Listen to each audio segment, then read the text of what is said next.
Hey everyone, welcome back to the channel. Today I'm going to do something a little different and talk about something I like in a positive way.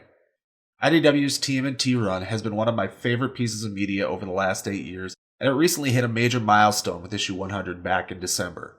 Issue 101, which is currently available, is set to serve as a jumping on point for new readers, or at least as good of a jumping on point as you can get with a series that has over 200 canonical issues.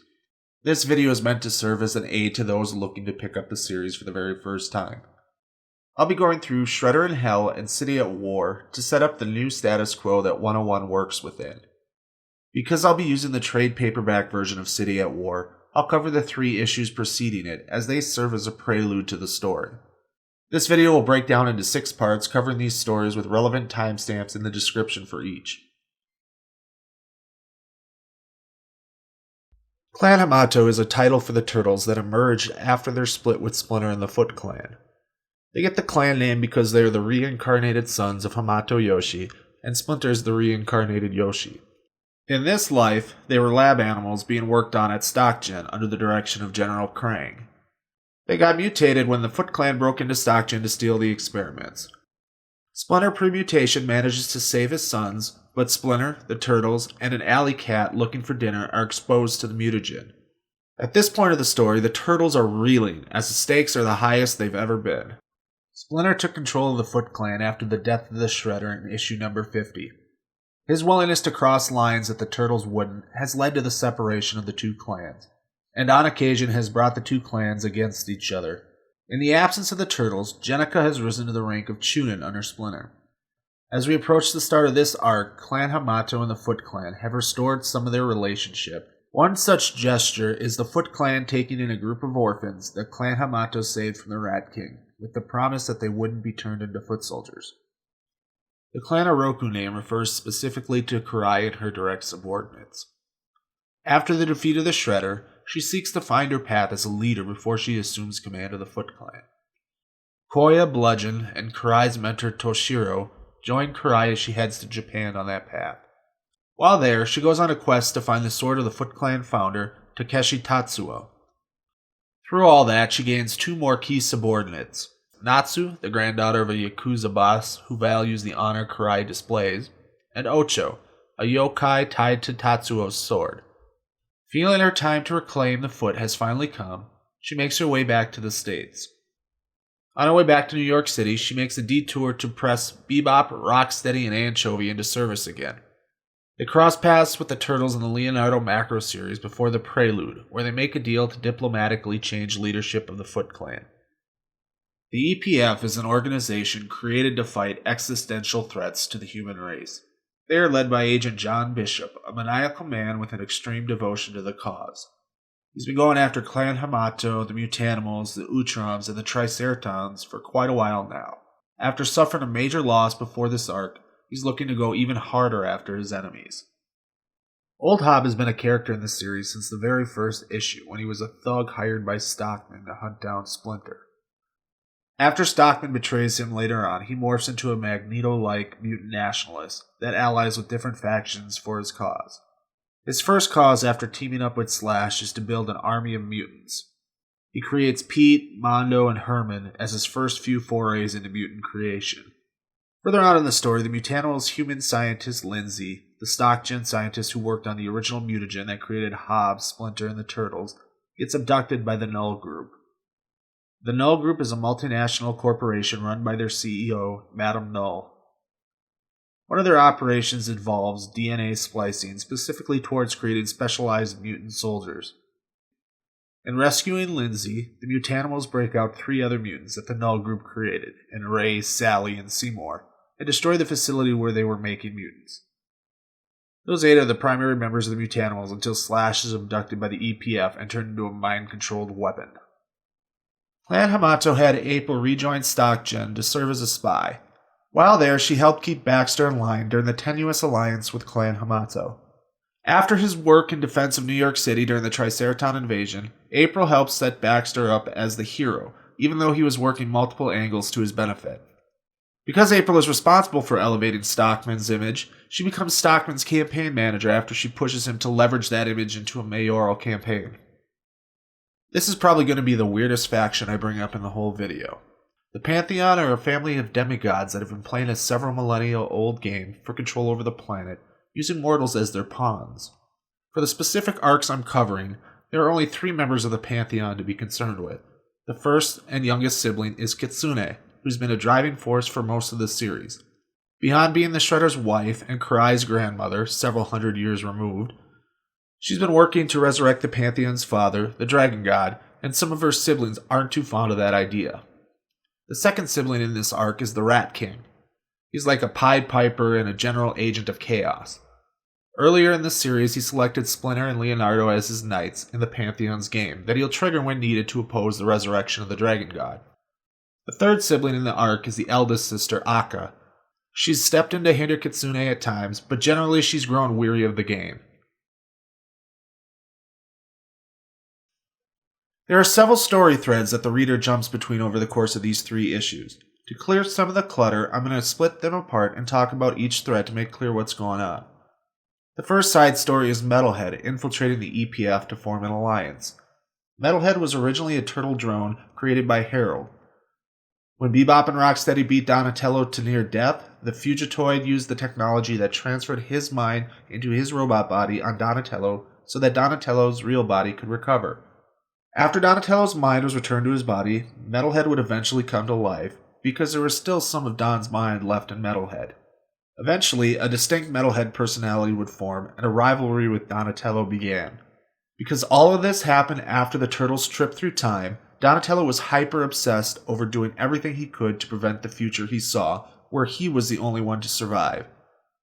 This type of obsession still exists in Metalhead, and because he has Donatello's memories, he knows all of Clan Hamato's places of operation.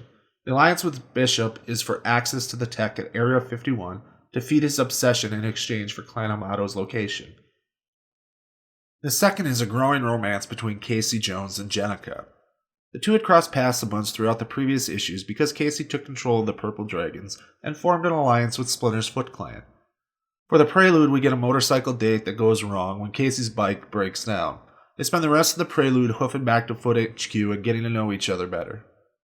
The third and final one is April's work on Stockman's campaign. This runs through to the final debate of the campaign before Election Day. The main story of the prelude opens on Slash's funeral. Clan Hamato and the Mutanimals are mourning his sacrifice to save them. Michelangelo's eulogy talks about Splinter and the Turtles' past lives in feudal Japan and how they're here after death at the hand of the Shredder. Mikey's point bringing this up is that Slash may not be with them now, but Slash is probably somewhere out there, and hopefully one day they'll meet again. Old Hob will have none of that and goes into a rant about it being time to go all out against their enemies. This is where Clan Hamato and the Mutanimals will part ways in the prelude. Mutanimals spend the rest of the prelude prepping for their war to come. After a meeting at the Clan Hamato lair where Raph shares his fears of losing control, the Turtles make their way to Foot Clan HQ for the coming negotiations with Clan Oroku for control of the Foot Clan. The negotiations hit a sticking point over the fate of the orphans. Kurai wants them to be trained as foot soldiers against the promise Splitter made to Michelangelo. If that isn't acceptable, Kurai wants them dead for knowing too much about the Foot Clan. With the breakdown in negotiations, Kurai invokes the Gauntlet to try to take command of the Foot, but Splinter denies the request. The prelude closes on Kurai declaring war on the Foot Clan for the dishonor Splinter shows. The first part of City at War will run through issue 97, as that serves as a better conclusion to the first half than 95 does. We open on Kurai targeting Foot Clan surrogate Antonio Puzzarelli and the New York City Mafia. She wants Puzzarelli to turn on the Foot Clan or be eliminated by Clan Oroku. Puzzarelli takes Kurai up on the offer. Cut to the Turtles trying to establish a safe zone between their lair and Foot HQ. Casey and Jenica meet up with April to warn her of Kurai being on the warpath. As they leave, Kurai has one of her assassins deliver a message to Jenica to meet Kurai alone later. Clan Hamato and Jenica convene to decide what they're going to do about Kurai's proposed meeting. In an attempt to bring the war to an end diplomatically, they go ahead with the meeting with the Turtles standing by as backup by using the recently installed cloaking tech in the Turtle Van. Kurai extends an offer to Jenica to turn on Splinter and restore honor to the Foot Clan. Jenica refuses to be the turncoat against her new family. Kurai then guts her in a scene reminiscent of Casey being gutted by the Shredder in the City Fall arc. With Jenica critically wounded and Karai's forces blocking all available hospitals, Clan Hamato rushes her to Harold and Libby's lab. Needing someone more familiar with the ooze to help save Jenica, Raphael and Casey make their way to the Mutanimals' base. They catch the Mutanimals just as they're about to leave and take the fight to their enemies. Hobb convinces Raphael to join them while Casey takes Lindsay back to the lab to help Jenica. Back to the Mutanimals and Raphael, they make an attack on a new Null Group facility. They force Null and her mutant henchwomen Zodi and Krista to flee, but Sally refuses to gun them down because she refuses to harm other mutants. With the facility now in control of the Mutanimals, Raphael catches Mondo stealing all the Null Group's proprietary mutant plans. After a back and forth between Hobb and Raph about what the Mutanimals are doing, Raph accepts Hobb's offer to join in. Clan Hamato and their allies seem to have everything under control in their attempts to save Jenica, but unbeknownst to them, Metalhead and the EPF are closing in fast. The EPF has been systematically eliminating the different layers and allied locations that Clan Hamato operate from. When Metalhead and the EPF make their assault on Harold and Libby's lab, the ooze IV that was being used to help Jenica heal was destroyed. Running out of time to save Jenica, and in the midst of a full-out assault by the EPF, Harold and Libby cover Clan Hamato's retreat through the teleporter. Arriving at the original lair that was destroyed by the Mausers early in the series, and no other options to save Jenica, Donatello proposes the plan to perform a blood transfusion to save her. The hope is the ooze component of the mutagen flowing through Leo's body will suffice. As you're well aware from all the outrage last summer, the blood transfusion mutates Jenica into a turtle. Meanwhile, Splinter makes a move on Puzzarelli for betraying the Foot Clan but providing backup to Karai during her attack on Jenica. Puzzarelli is killed in an explosion delivered by Mongo and Yumiko, two of Splinter's Foot elite. Cut to across the city, Madame Null has infiltrated the Stockman campaign to meet with Baxter. April comes across the meeting and listens in as Null proposes that StockGen contract out their business to Null Group when Baxter wins the election. Cut back to Clan Hamato meeting up with Hun and Casey and the Purple Dragons as they try to stay one step ahead of Metalhead and the EPF. This is the first time Casey sees Jenica post-mutation, and he does not handle it well by leaving with Hun. Cut back to Splinter and his Foot Elite returning to Foot HQ where they return to Karai waiting. It's here that Karai reveals that she uses Splinter's unbounded anger to draw him away from Foot HQ so she could plan the ambush for Splinter's return. While Karai's assault on the Foot HQ is going on, Clan Hamato have Angel and Alapex take Jenica somewhere safe while they go meet up with Raph and head to the Foot HQ.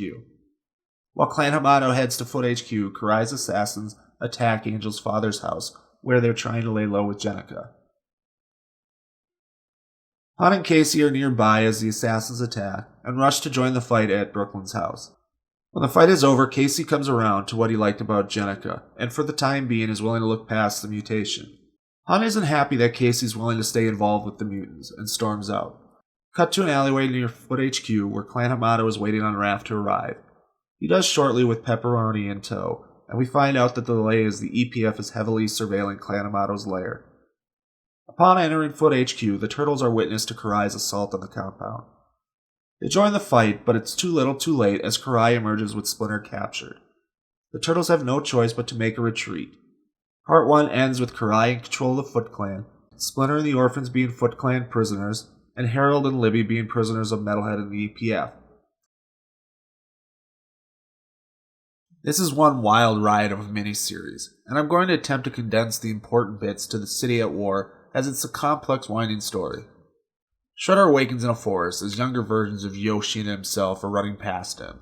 He hears a voice calling to him. This voice turns out to be his past self, Takeshi Tatsuo. Shredder's confusion doesn't have much time to set in as Tatsuo is seemingly trying to kill him. Because time doesn't flow the same in the afterlife, Splinter rescues Shredder from Tatsuo and brings him to the dream.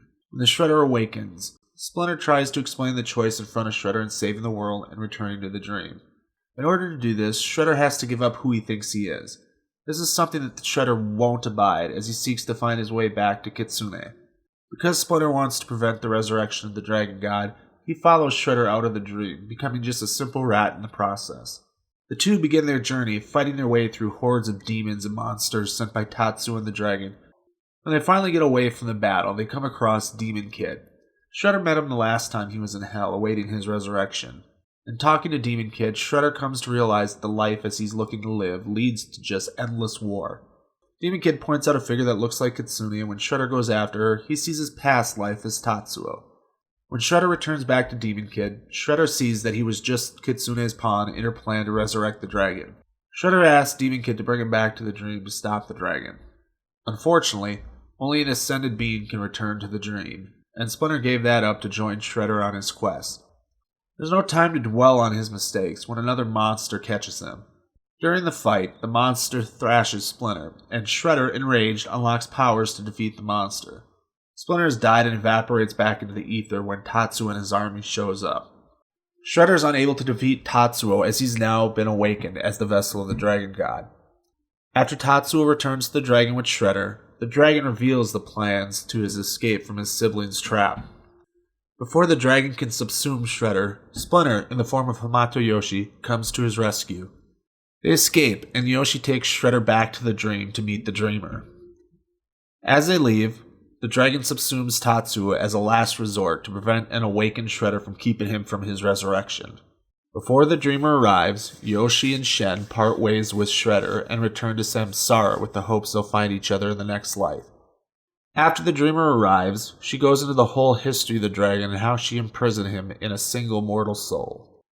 Shredder finally does what Splinter recommended to him at the very beginning of the arc, and he takes his destiny in his own hands by renouncing everything he thought he was. Cut back to the land of the living where Akka and Kitsune are in discussion over the resurrection ritual. Akka believes that Kitsune is hesitant because she'll be the one to sacrifice herself to bring the dragon back.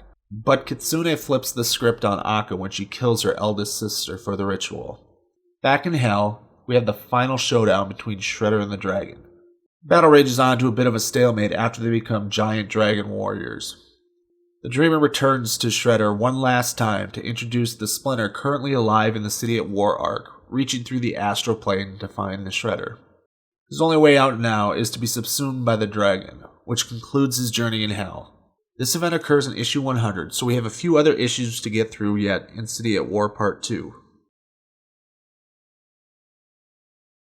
We open the second part of City at War with April being woken up by Pepperoni. She comes downstairs to find the turtles crashed in her living room. They had to come here because it's the only place that Metalhead is currently unaware of. April allows them to stay, but she'll have to head out because it's election day. Angel, Alapex, Casey, Jenica, and Lindsay meet up at the apartment after April leaves. They now have to put a plan together to rescue their father and their friends, but Raphael has grown impatient with the lack of action and storms out of the apartment. On his way out, Hob gives him a call and asks him if he's ready to go on the offensive. Meanwhile, Bishop has caught up with Hun and offers him an opportunity to strike back against the mutants, revealing 2 mind-controlled Slash clones, one of which is for him to command. The EPF are serving as additional security at Baxter's campaign event later that night because of a previous alliance struck with Stockman. It's this event where Stockman gives his victory speech that Raph and the Mutanimals are going to attack. During the assault, it becomes clear that Hob hasn't been completely truthful with Raph about his plans. After taking the stage, old Hob gives a speech that ends with the detonation of a mutagen bomb in the crowd. Seeing Raph and the Mutanimals on TV at the Stockman event, Angel, Casey, Jenica, and Alapex are sent to the event to help out while the other turtles initiate their plan to save their father and other friends. Meanwhile, the Rat King has revealed himself to Splinter in his cell, very reminiscent of the original Mirage City at War arc. The Rat King is trying to tempt Splinter into becoming his loyal knight to help him escape. Instead, Splinter rejects the offer and breaks himself out of his prison by punching some loose bricks in the wall. Cut to the EPF hideout where the turtles are preparing their assault on Metalhead to free Harold and Libby. They've been building a teleporter for Metalhead to jump across the universe, but Metalhead can't figure out if he'll survive the teleportation. As the turtles engage Metalhead, Donatello and Metalhead engage in a bit of philosophical argument about teleportation. To end the battle, Donatello activates the portal, enters, and appears behind Metalhead and fries his circuits with the Metal Buster. The turtles don't have time to bring the rest of the team to them as the EPF is returning from the Stockman campaign event. Harold and Libby teleport to safety, and then the turtles teleport to Foot HQ, leaving the portal open for the EPF. Before the turtles appear in Foot HQ, we get a brief exchange between Kurai and Kitsune, where Kitsune makes off with the Kira no Ken. The turtles appear with the EPF not far behind. While Clan Hamato, the Foot Clan, and the EPF square off, Kurai takes off after Kitsune to recover the Kira no Ken, and finds her in the process of summoning the Dragon God. Cut to Splinter meeting with the O'Neills to get Shredder's skull. After the exchange, we see in Shredder in hell. He says his final goodbyes and makes his way back to Foot HQ. Back at Foot HQ, the free-for-all is still in full force. Leonardo gets another one-on-one showdown with Bishop. Leo tries an old trick that Bishop has prepared for. With Leo on the ropes, Raph finally succumbs to his rage and nearly kills Bishop. While Leo stops Raph from doing it, Bishop enters the fight and attempts to kill Casey, but Hun takes the attack for his son. With Hun down, the Slash clone under his control seems to break free. In its final act, it kills Bishop, the bad little man. Cutting back to the rooftop ritual, Karai is facing down Ocho to prevent the resurrection of the Dragon God. She's defeated and will be used to seal the ritual and break the chains of the Dragon God to the Netherworld. After the dragon has been resurrected and Ocho set free from the Kira no Ken, Alopex arrives to thwart the unbinding ritual by making off with Karai. Splinter arrives on the rooftop by Alopex to try and ease her fears about the encroaching demon army. Splinter calls to his sons to join them on the rooftop to help clear a path to the Shredder. Splinter says his final goodbyes to his sons as he returns the Shredder's head to its body. This kills the resurrected dragon at the cost of Splinter's life. However, the deceased Yoshi is reunited with his wife Shen for a bittersweet ending to the City at War. The status quo after the events of City at War is an interesting one. The first is the Shredder has returned, but at the cost of Splinter's life. Does the Shredder stay on this new good guy path, or does the future shown in Turtles in Time eventually come to pass? With their father dead, what becomes of Clan Hamato? The second is the large contingents of mutants in New York City that the new mayor Baxter Stockman has to figure out how to handle. With the death of Agent Bishop, how does the EPF factor in going forward? Not only are there all these new mutants, the Utroms and the Triceratons are still out on Burnow Island. The final and biggest surprise of the arc is finding out that Krang is still alive in Leatherhead's stomach. How does Krang factor in going forward, and does Leatherhead survive when Krang is separated from him? I have a couple questions for those that have made it this far. What do you think of the new status quo? Does it get you interested in picking up the series? Whatever you think, comment below. If you're new and want to see more, hit that subscribe button and ring that bell for notifications.